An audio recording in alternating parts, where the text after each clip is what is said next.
Is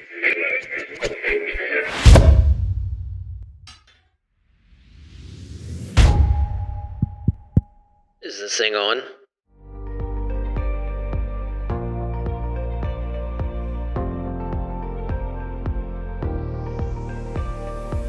Welcome back to another episode of the Summits Podcast. Today, on this February 22nd of the year Deuce Deuce, as we like to call it, or I like to call it, nice set of deuces here for today.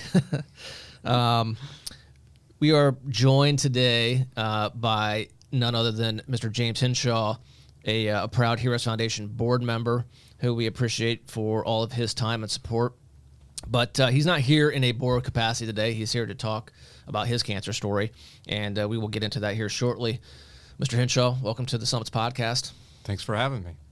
You are welcome. Why don't you introduce yourself and let everybody know a little bit about your history? Okay. So I guess on the personal front, I grew up in Richmond, Indiana. Yep. And I'm married to Amy Hinshaw, and we've got 3 kids. If I remember the ages right, 28, 26, and 21, Matthew, Laura, and Rachel. How's the leg healing, by the way? She's doing fine. Yeah. She's, still a little embarrassed about the whole thing, but she recovered pretty quickly and got out of her cast in time for the Christmas vacation, so She was good. Perfect. So on the professional front, I'm an attorney at Denton's Bingham Greenbaum. I've been practicing for almost 30 years now.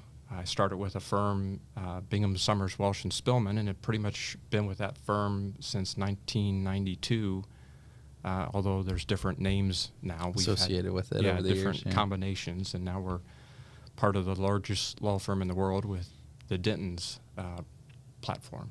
So. When you say largest in the world, is it based on attorney headcount, or how? Yeah, it's something like 12,000 lawyers. Okay. Wow. So here in worldwide, in our footprint, we're more like in the 120 to 150 range, depending on what day you ask us, kind of thing. And our footprint is the Indiana, Kentucky, and Cincinnati markets. Okay. Yep. Is there a certain area that your team focuses on, or with that many people, I'm sure you have someone that can do just about anything. Yeah. But is there, you particularly, do you focus on one side of one legal aspect over others, or? Yeah. So for the whole firm, we pretty much cover the spectrum. We've got attorneys who can do anything. For my own particular footprint, I do litigation and I deal with disputes, mostly over intellectual property. So about 2/3 of my practice is patent infringement, trademark infringement, copyrights, trade dress, those kinds of fights. And then the other third is basically any kind of complex litigation, breach of contract, partnership disputes, environmental disputes. And I've got some clients that I help them with their retail operations, premises liability kind of thing. So that's my practice. And then in our footprint, we've got, I'm a co-chair of our litigation department, and we do the whole waterfront in litigations, including white-collar crime, down to just basic personal injury kinds of litigation. So it's pretty much everything. Yeah. Wow. So we don't really want to have to utilize your services. That's right. Yeah. That's right. I get it when I wrap up a case, and my clients are usually most of the time pretty happy, but I also get it when they never want to see me again. Yeah. Yeah. Cool. Well, 3 kids. I know one is at DePaul currently. That's right. What were the other 2 ages again? Or so Matthew's 28, and he's out in Seattle. He does private equity. Just moved out there with his fiance from Chicago. And then the middle one, Laura, and her significant other they're in Denver. They just moved out there. They've been traveling the world, literally, teaching. They teach English first in Peru, then they moved to China right when COVID was going crazy, and then they moved to Vietnam, and then Vietnam went really crazy, so they got out of Vietnam and came home, and now they moved out to Denver. Why Denver? I can think of some reasons, but just curiosity. Well, so it's a very popular place, and it's beautiful, and they're very outdoorsy people, number one. But I think the main reason is Josh, her significant other, wants to go into teaching. He at the college level, so he wants to get his PhD in philosophy. He's like a triple major from IU, poli-sci, history, and philosophy. Okay. And so he wants to teach that. And they've got a really strong program out there, although now he's starting to look at other programs out in the West. Sure. Yeah, so, I mean, I know a little bit about Denver, just having, on the Assessa side, an operation out there.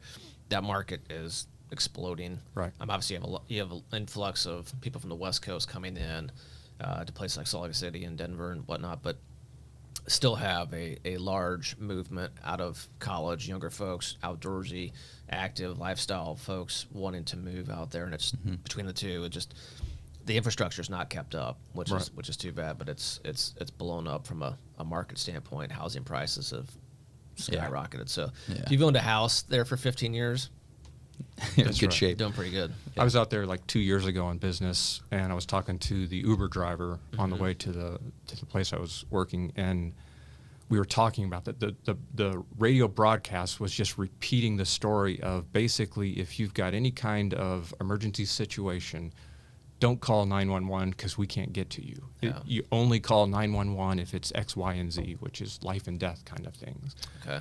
And so it was remarkable, and he was talking about that very point, the infrastructure, the ability for the resources to keep up with the population crush was just remarkable. We have a conversation. I'm sure it's one of those that's been going on for years. Not to get too far off track here, but the idea that you have Denver here in the middle, and then you have Fort Collins and Colorado Springs. At what point does it all kind of blur together? Still may be a while, but I know that the areas that they're starting to build houses and all that, the lines are getting blurred. Let's put it that way. Which for us is a good thing, but I digress. All right, so Dens has been great partners of the Heroes Foundation over the last couple of years, for sure. So we thank you guys for that. You and Bree have been amazing there, supporting the foundation, also being very active, not just in the board, but also with our different events. But there's a reason behind that, obviously. I mean, we all have been affected by cancer in some way, shape, or form, some more closely than others. So with February being Bile Duct Cancer Awareness Month, James, what is your cancer story? Well, so it started in February of 2011. So it's been, 10 plus years now. And I guess what started off as what everybody thought was probably going to be GERD, right? The reflux condition. I was having problems where I would eat my whatever meal, and it would feel like there was something sticking in my gut, and there was just kind of an irritation of almost like a stick stuck in my gut. Something was blocking it. So that was kind of the first thing. Let's look into that. I went to a gastroenterologist. He starts doing some tests and some blood work. He thought it was GERD, so they started treating it as if it was GERD. And I was taking like Prilosec or something like that. And then another condition started popping up, and that one is I started having jaundice. Okay. And it was manifesting in the sense that my pee was this really dark amber color. It wasn't normal yellow. And so I'm pointing this out to them, and they're still thinking it's just GERD. But let's get an ultrasound done. Yeah. So okay, I'll get to that. But I was traveling. I had to be out on the West Coast for a case, and so I was constantly putting off the ultrasound. And so I go in to get the ultrasound maybe 2 or 3 weeks later, and they saw that my gallbladder was enlarged. And at the same time, they ordered some blood work, and they discovered that my bilirubin, some chemical, some substance that your liver generates, is off the charts. And so at that point, the diagnosis became, well, you probably have gallstones. So that's good news. My dad was a surgeon. He actually died from brain cancer about 4 years ago.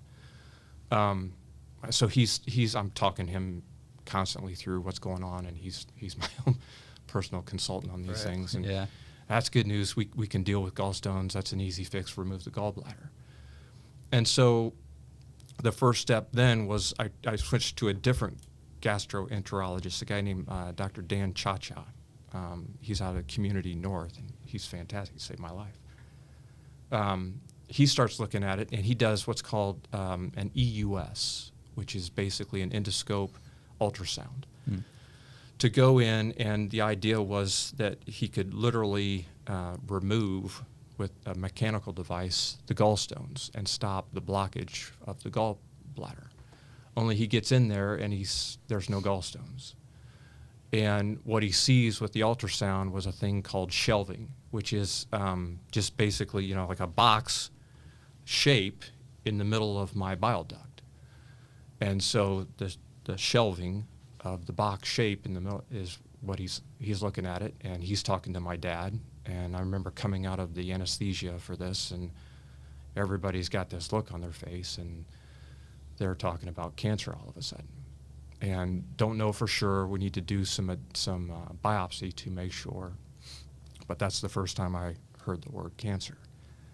So then the next procedure was an ERCP, endoscopic something. I don't know what the RCP stands for, but basically they went in and they took a biopsy of the box, and they also put in a stent at the time to relieve the pressure from all the backed up bile, right, that was in the gallbladder.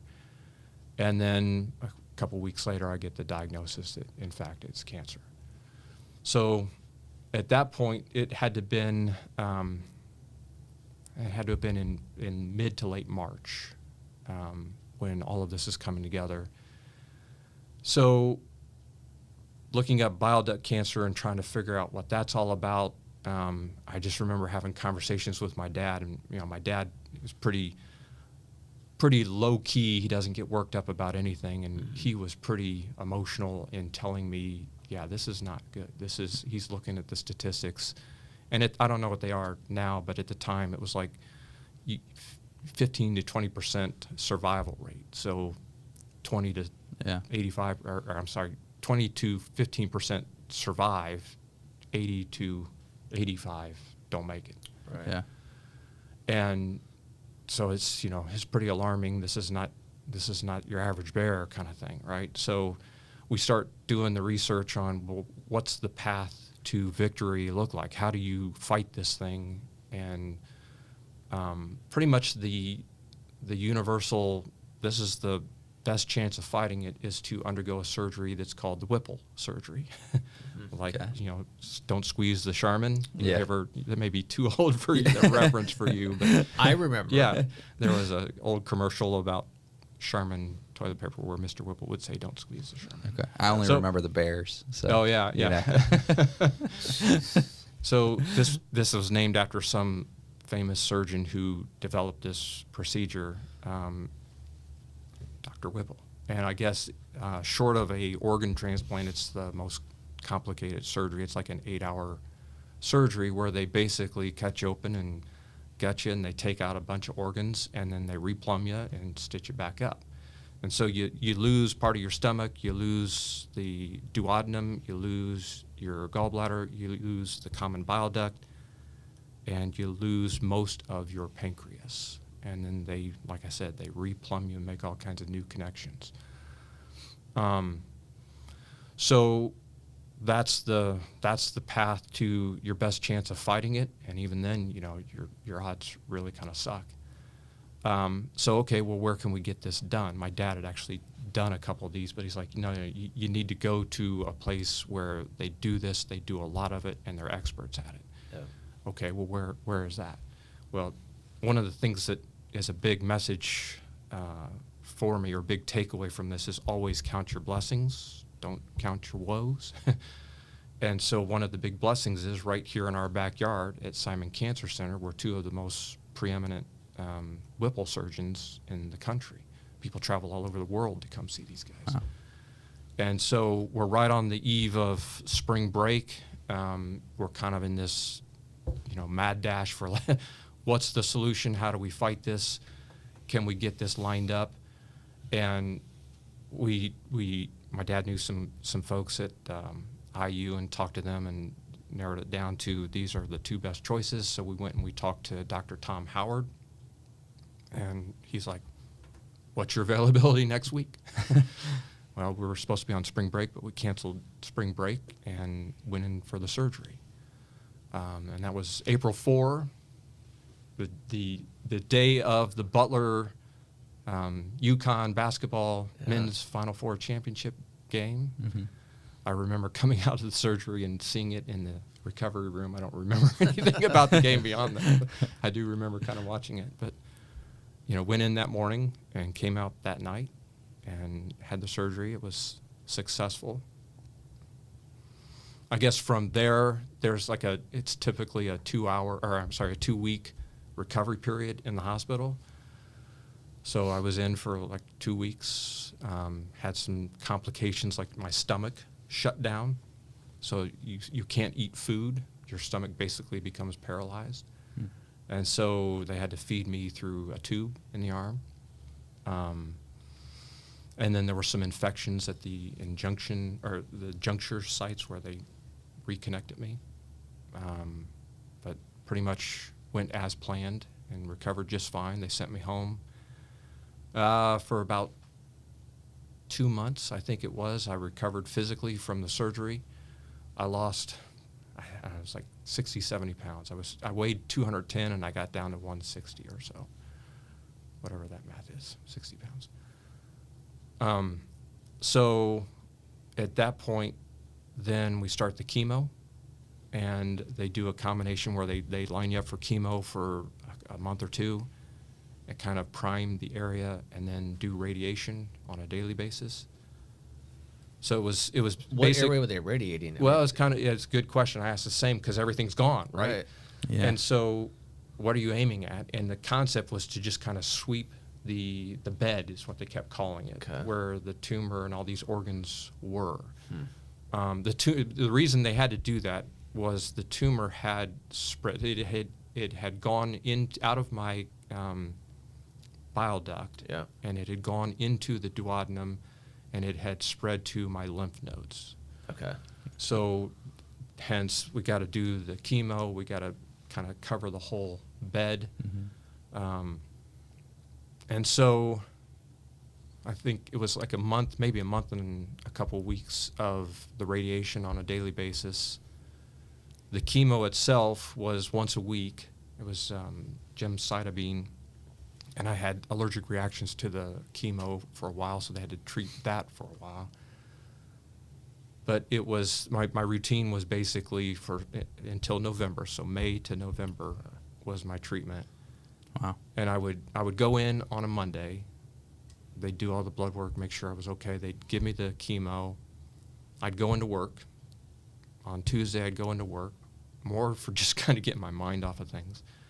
And then Wednesday, Thursday, Friday, it would kick my ass, and I'd be, in bed at home, could barely move kind of thing. And then the weekend would come. Saturday, I'd start to recover. Sunday, I'd be back on my feet, and then Monday, do the whole thing again. So it was an every week thing. Every week. Oof. Wow. There was, I think, I got it was either a 3-week or 2-week reprieve sometime in the middle of that to just kind of take a break, and we went down to South Carolina and vegged on the beach for a while and enjoyed that and just got a break from it. So that was basically the routine. It was, the diagnosis was stage 2B for extrahepatic cholangiocarcinoma, meaning it was actually outside of the liver. So if you think of the bile duct, there are a bunch of tubes inside of your liver, and then they come together as they come out of the liver. That's where you have your gallbladder, and then they connect up to the ducts from your pancreas in the common bile duct, and then they shoot into your duodenum, the beginning of your small intestine. So the tumor was outside of the liver. Again, another big blessing. If it had been inside the liver, then they're talking about, whether you can really do Whipple versus some other kind of surgery. Mm-hmm. Without, obviously a lot changed inside, right? Mm-hmm. Have there been any lasting effects that you've noticed from that? Like change of diet or anything along those lines? So one of the things that people who are fighting this are always curious about is, there's a valve at the bottom of your stomach that holds the contents of your stomach in. And I'm spacing on the name of it right now, but whether or not they can save that valve when they do the surgery. Okay. So with me, they were able to save the valve. So a lot of people who have this surgery, they eat their food and it just shoots right through them. Okay. I mean, it's not pretty. Yeah. So for me, they were able to save that. So my ability to eat food and keep it in and get the nutrition from it is there. So that's real important. Mm-hmm. But because I don't have a pancreas, or I've got a pancreas that is the size of a golf ball now. Okay. And what's normal size? I don't know. It's maybe think Bigger of than like that, a large banana or something Okay. in terms of length, and then there's like a big head Okay. on it as it gets closer to the liver. So Okay. all of that head part is gone. There's just a little nub. And so the pancreas generates all kinds of enzymes that break down your food Mm-hmm. and then allow the rest of your intestines to absorb the nutrition. Well, I don't have, so every day I've got to take a medication called Creon to basically break down my food so that I get the nutrition. Okay. And then the other thing they kept watching me for was diabetes. The pancreas generates the insulin that allows you to take the insulin out of your bloodstream and get it into your organs and the cells and things Mm-hmm. like that. Yeah. And so for forever it was working just fine. And I think they were surprised about that. But then a year and a half, 2 years ago, I became diabetic. Okay. So now I have to take, I'm not a type 1, I'm not a type 2, I'm somewhere in between. So now I have to take both insulin as well as medications to make my cells more receptive to Okay. the insulin and the sugar. So there's just the chemistry of it effect. Mm-hmm. Mechanically, I have these episodes where the intestines are now, they're cattywampus, right? They're going in wrong directions. And so if you think about the way the intestine works, it uses spasms to move the food through it. Mm-hmm. Well, now things are going in the wrong direction, at least part of the way. So sometimes that causes me to have these episodes where I have these really high fevers and it, body aches and it just shuts me down. I have these episodes where I've just got these terrible gut pains that they're kind of debilitating. You can't really function and do anything. But typically those are lasting like less than 24 hours. They knock me out for a day and I'm back on my feet and I'm fine. Okay. It's like it never happened. Yeah. But beyond that, it's fine. Okay. Right? I mean, I got a big scar down my belly, and I remember my youngest, Rachel, the one that broke her leg. Mm-hmm. She had heart surgery when she was like 4 years old. She had a small VSD, a small hole in her heart that was pretty routinely fixed, but she had open heart surgery.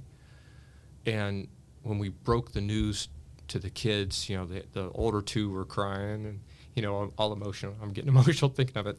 But my youngest, she walks in and she's kind of like, okay, so you're going to have a scar? I said, yeah. She says, how big? I said, I don't know. It'll probably go from here to here. Will it be bigger than mine? No, probably not. Okay. That's all she wanted to know. She is the one that's going to go on. She's studying to become a clinical researcher in chemistry or in fighting cancer. And that's what her passion is now. So she's got the ability to really make some progress in the battle. Yeah. Well, we all clearly thank her for that. Yeah. For a lot of reasons, and wish her well in her studies and future endeavors there. So we're about 10 years out. For those who have had the diagnosis of cancer, 5 years is a big milestone. 10 years, another big milestone. Do you know if there's been much change in the last 10 years? If someone, John or Jane Doe were to be diagnosed today with the same diagnosis, do you know if anything has changed in terms of their care? Would they have the exact same protocol that you had today as you did 10 years ago? I don't know the answer to that, but two of my so I still go to Simon Cancer Center. My oncologist used to be Dr. Shada, who was a recipient of one of the grants from Heroes Foundation, and now it's Dr. Anita Turk. Okay. And she's aggressively researching and conducting research and working with other researchers all over the country on cholangiocarcinoma. And occasionally we'll ask them, has there been progress? Has any breakthroughs? I don't think there's been any great breakthroughs, so I think that the treatment would probably be pretty much the same. Yeah. The way you got to fight this is the Whipple surgery, and then come in with the chemo and the radiation. Right. Yeah, I mean, I ask that because, like, some people would say, well, 10 years has not been that long, and you're right. In a way, a decade goes by like that, but then at the same time, things are constantly happening, constantly evolving. I'm just curious as to if anything's changed, because, you know, we're hearing certainly all kinds of new discoveries and different things going on. How would you say that, this is a loaded question, but how would you say cancer has most impacted your life? That is a loaded question. So I guess at some level there's of course the physical, medical, right? You've got a different physiology. You've got to deal with all the medicines. You're constantly in the mode of every little twitch, every little pang is kind of like, wait, is that the boogeyman? And I better go get a CT scan or something to probably altered your chances of getting on the ATP tour. Yeah. I could have been something.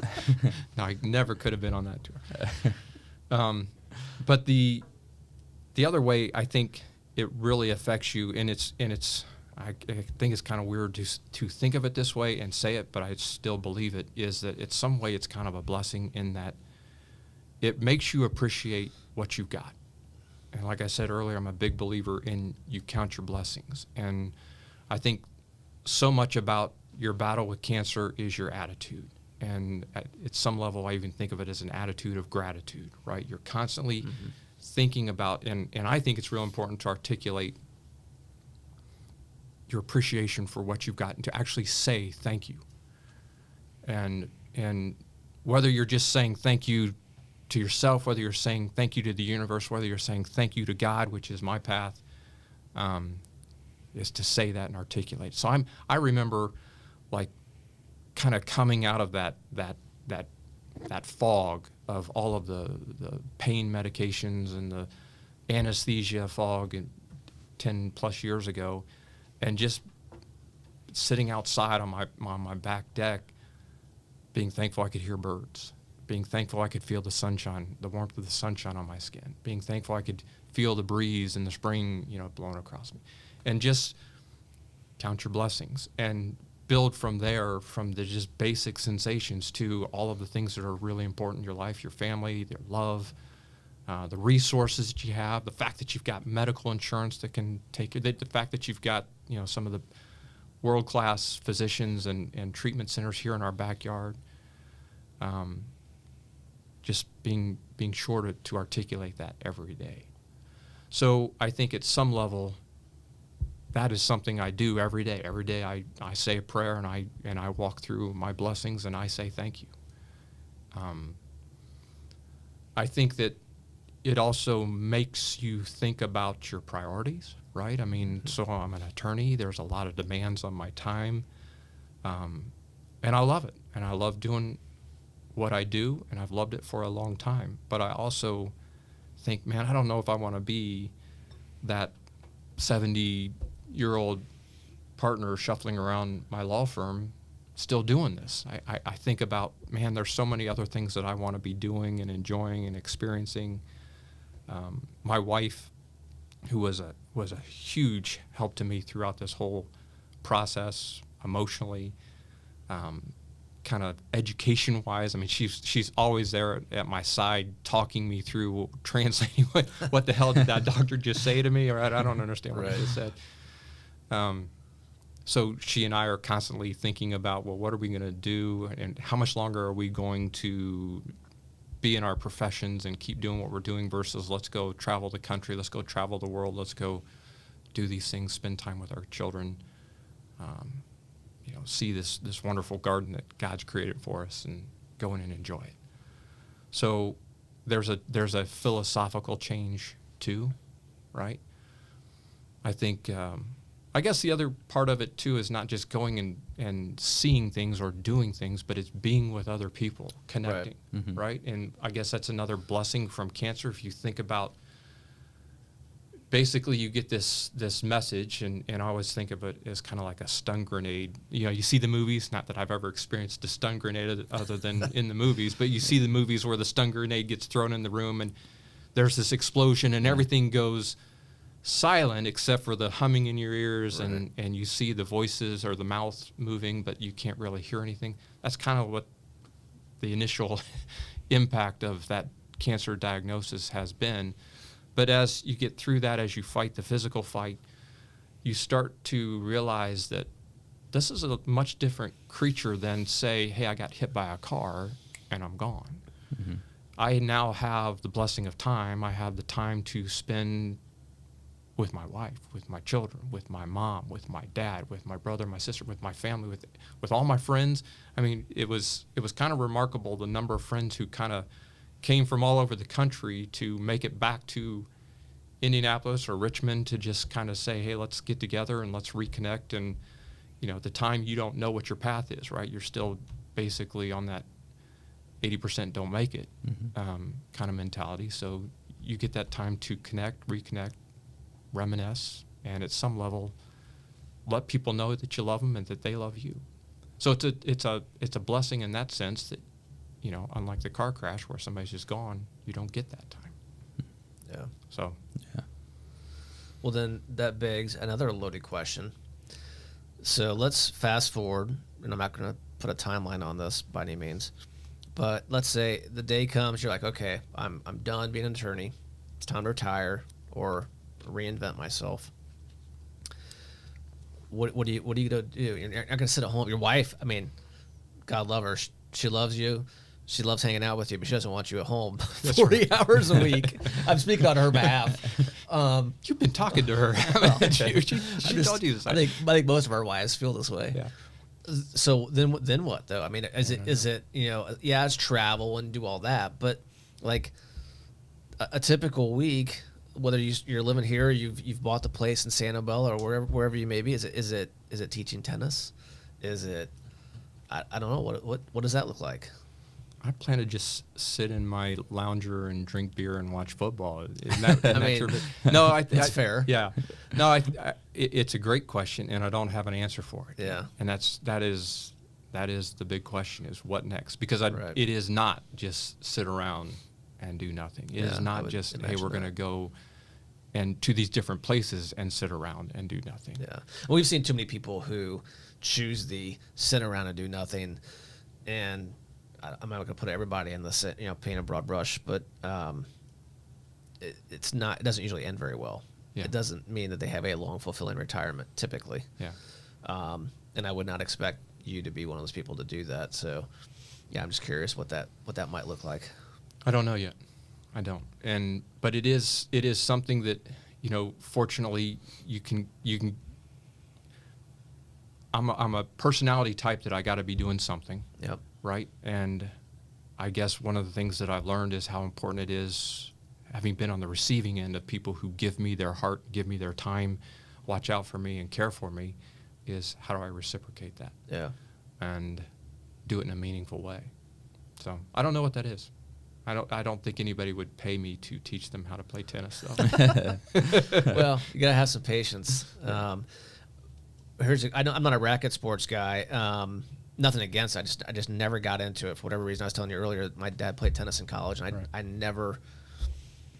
He would get so mad at me because I would want to go out there and they would, you know, lob the ball or put the balls in the tennis machine, and I would shoot the ball the other side, and all I wanted to do was like crank it out over the fence, hit the home run. And you know the tennis pro would look at me like, kid, like go play baseball. Yeah. Just get out of here. Like you're wasting my time. Where the hell was I go with that? You're about to say how you picked up pickleball and you play pickleball all the time. So that's what I was going to ask you. Like you're a mainline tennis guy. How do you are you open to pickleball and in the wintertime playing, you know, platform? Yeah. Are those of interest? So I haven't played platform tennis, so I don't know. I don't know about that sport, but yes to pickleball. So we've got friends who are tennis friends who say, hey, come on, let's go play pickleball. And of course, let's go try it. And so now we own our own pickleball paddles and equipment, and we'll play it wherever. My brother-in-law, he is a sports fanatic, and he loves all the racket sports. So he's constantly playing and challenging us. And I mean, I guess it's grown. Yeah, it's crazy. Tremendously. Ridiculously. Yeah. And I think part of that's because, so my dad, and he's gotten into pickle. My dad's 82. Oh, that's great. 82 or 83. And it's his form of exercise. And he's bought all in. So whether he's up here in Indy or down in Florida, he plays pickle all the time and loves it. And I think, as he was trying to tell me, like, you don't have to be some tennis geek to get into it. You can just get into it. It's kind of like a tennis meets ping pong. The age can go up higher because you don't have to be quite as mobile as you would, let's say, playing singles tennis. So that's what he likes about it. Certainly, it's grown crazy. It is, and you'll hear people who are the kind of diehard tennis players bitch and moan about the pickleball players and taking up court time, but to me, it's all good. Right? I would suspect, and I could be totally wrong, but like, I would imagine they both kind of are helping each other grow a bit. I mean, both sports perhaps might be. I'd have to think about that. I could see tennis helping pickleball. Sure. I don't see pickleball helping tennis. Okay. I would just wonder if maybe somehow, especially for the younger population, if they get into pickle, then maybe that transcends them or gets them interested in trying tennis. I don't know. Maybe. Yeah. Maybe. But I think it's both sports are similar in that it kind of depends on who you're playing against. Okay. Right? Yeah. So at 82 years old, if your dad went out and played against a 20-year-old, it'd be a different match, right? Yeah. But the point is, you can have 4 82-year-olds out there playing and having a great time, getting exercise and doing something and having fun. Christmas of 2020, down in Florida, I go with him to his pickleball. He was like, "No, you got to come with me." I'm like, "All right." Not to play, but to watch, because he has this group, his pickleball group down in Florida. He's the oldest in this group. Everyone's so much younger, 65 to 70. And they all he's like the dad of the group. The most foul mouth of the group. It explains a lot. But to go there and watch them all interact, half of them are, it's like 8, 9 a.m., Bloody Marys, mimosas, God knows what else, straight, like, they're all in at 8 a.m. Right. It was hilarious. It was fun. They were all having a great time. I don't know. It was cool. I don't know if I'm, like, flashing forward to my pending retirement at some point in time, but they were all having a lot of fun. They hung out afterwards. They just shot the shit for a couple hours, and then it's time to go, and that was it. Yeah. But it was very interesting to see, and you had a solid 20-year span amongst all the people, and it was like a bunch of kids. Yeah. It was really cool. Both sports are very social, and that's one of the things that you love about it, right? I mean, I used to, two stories come out of what you just said. One is, I used to play with a group that got together on Sunday nights, and the main criteria was that you could drink beer and play tennis, and continue to drink beer, not just have one beer, but continue to drink beer and still play tennis.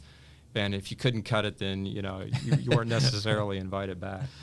And then the other story I remember, kind of the age gap, when I came back from I was out for about a year and a half, and I played on a USTA men's group, and they said, okay, once you're ready, come back in, and we'll make a spot for you.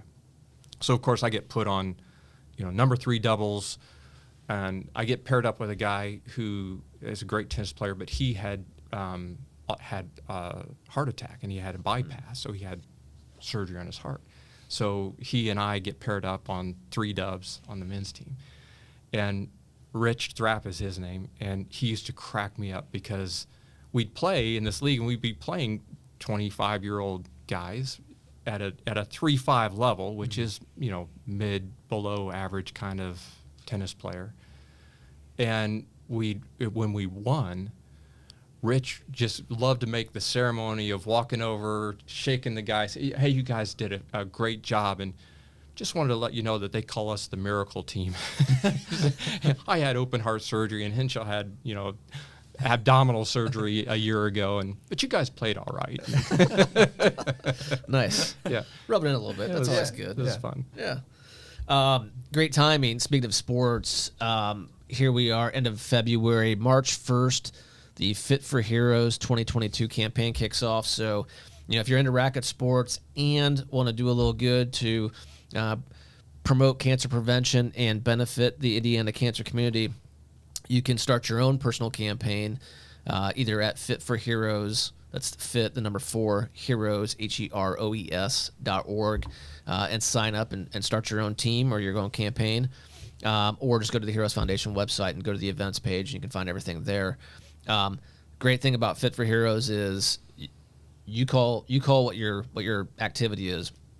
We've done a golf thing. Mm-hmm. There's been cycling or spinning, but certainly you can do tennis, pickle, paddle, whatever you're into that gets your butt off the couch and gets active. That's a great idea.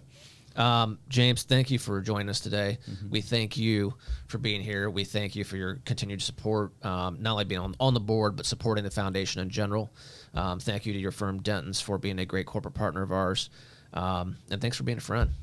Well, thanks for having me. It's been very nice to tell my story, but also thank you both for all the wonderful things you do with Heroes Foundation. It's a great organization, and we're proud to be a supporter of it. Awesome. Well, thank you. And thanks to all you guys for listening in today. So whether you're tuning in to wherever you get your podcasts or you're joining us on the Heroes Foundation YouTube channel, thank you as well. We would like to thank you in advance. If you haven't, hit that subscribe button and also the little notification bell so you can be alerted when new episodes drop. Until next time, be cancer.